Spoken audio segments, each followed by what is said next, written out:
Hey everyone, this is Neha and welcome back to my channel. And in today's video, we are going to learn poem number 6, No Men Are Foreign from class 9th Beehive book. Before starting the video, if you have not yet subscribed to my channel, do subscribe it and hit the bell icon right next to it for further notifications. The poem is written by the famous poet James Kirkup. Introduction. The poem No Men Are Foreign is about the concept of global brotherhood and equality with no place for any kind of prejudice. The poet says that the whole world is one. There is nothing like strangers or people like foreign. All of us have a common feeling of love and a common resource of our life in spite of different nationalities and religion or color. We must unite to make everyone's life better. When we hate one another, we betray humanity. We all are human beings and we should remember that no man is foreign and no countries are strange. Title justification. According to the poet, every member of the human race is the same. We should not consider people of other countries as strange. All human beings are brothers. People of other countries are no different from us, so the title is justified. Theme of the poem. This poem is about all human beings. The poet tells us that all human beings on earth are brothers. All of us need sun, air, water and clothes to cover the same kind of body. All are fed by the harvest and after that, all are buried in the same land. It is we who pollute the air that we all breathe to serve our purpose and without considering its bad impact on others. Rhyme scheme. The entire poem is written in free verse. There is no rhyme scheme in the poem. Stanza 1. Remember, no men are strange, no country is foreign. Beneath all uniforms, a single body breathes, like ours. The land our brothers walk upon is earth like this, in which we shall lie. Here, beneath means under, strange means unknown, and foreign means a country other than ours. In the first line, the poet says that no person is stranger to us. There is nothing like a person being strange who is not from our area or not from our native place. There is nothing like a country to be a foreign one that is not ours. The poet wants to convey that there may be a difference in the way we eat, the way we talk, and the way we dress ourselves, but all these things still count to uniformity.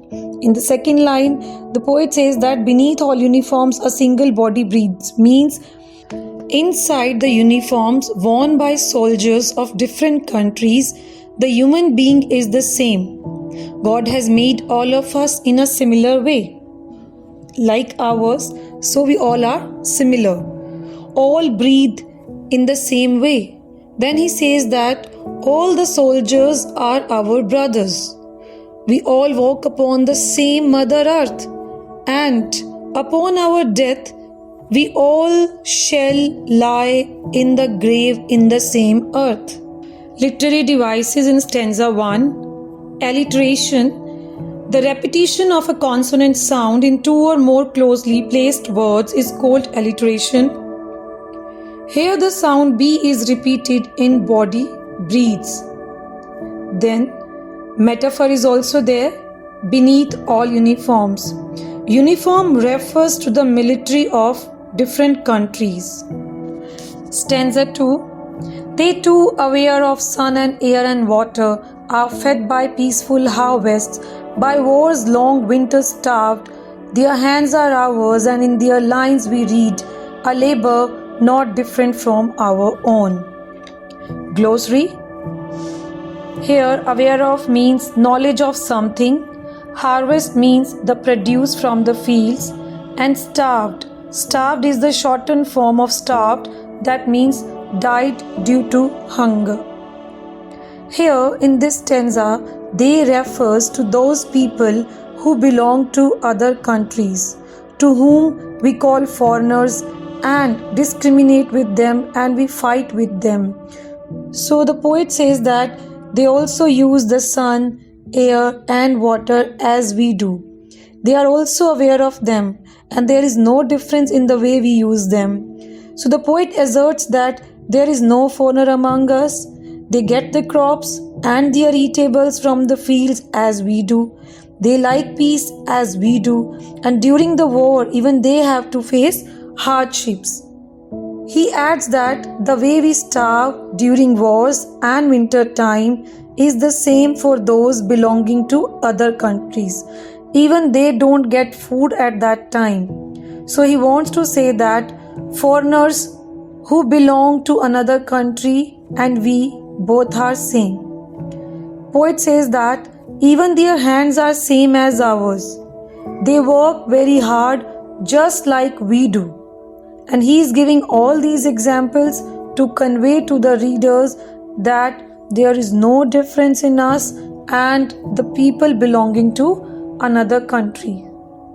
Now the poetic device is used in this stanza too. Alliteration, wars, winter, W sound is repeated, and then transferred epithet is there in peaceful harvest.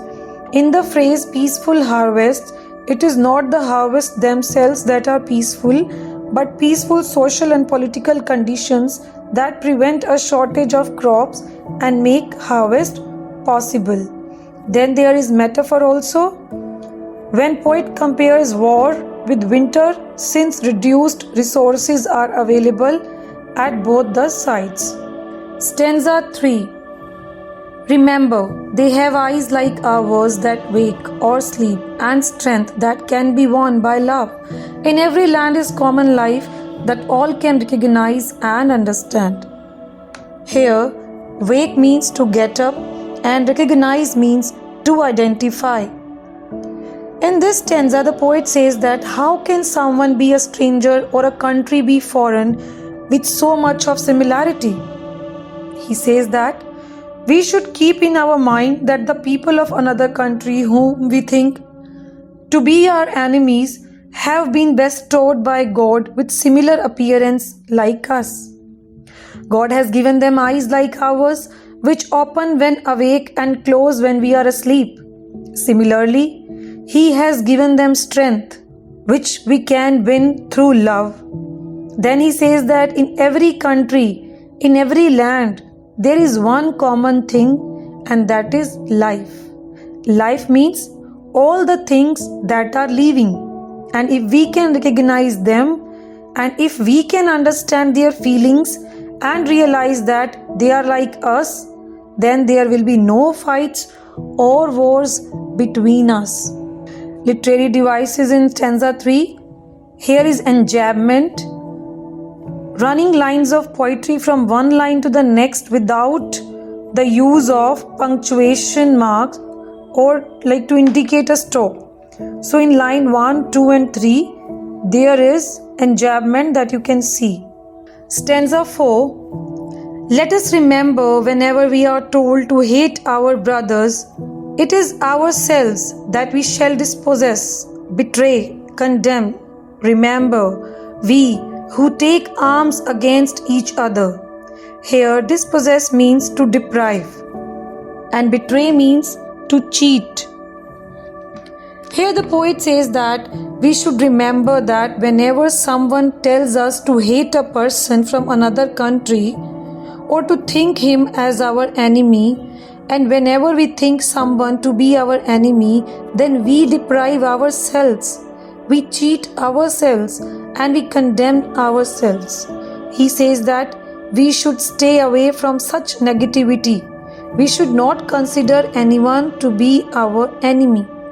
And during a war, both the parties must bear the loss. And that is why the poet says that war is not in our favor. He says that whenever we pick any weapon against someone, we should remember one thing, that we are degrading humanity. Stanza 5. It is the human earth that we defile. Our hells of fire and dust outrage the innocence of air that is everywhere our own. Remember, no men are foreign and no countries strange. Here, outrage the innocence of means to violate the purity of, and defile means to pollute, to make dirty. Explanation stanza 5. The poet says that taking weapons against our brothers not only pollutes our spirit but it also pollutes the whole earth. When we kill people and their bodies which fall on the earth make it dirty. Whenever war happens, it leads to a lot of bloodshed, fire and death. And these dead bodies make the earth impure. Here the poet says that the fire of war which erupts, the smoke and the smoke which comes out, it fills the air with dust, the dust of outrage, and it kills the purity of the air. And with all these things, the poet wants to give us a message that we should not indulge in war. And at the end of the poem, he is again writing the first line in reverse and saying that, remember, no men are foreign and no countries strange. Literary devices. Here repetition is there in the entire poem. Remember word is repeated 5 times in this poem, and the line remember, no men are strange, no countries foreign is repeated in stanza 1 and stanza 5. So, through this poem, the poet wants to promote the concept of universal brotherhood, and he wants to say that all men are same, all men are equal, everyone gets the bounties of nature like sunshine, land in equal measure, and we can also say that it is a peace poem.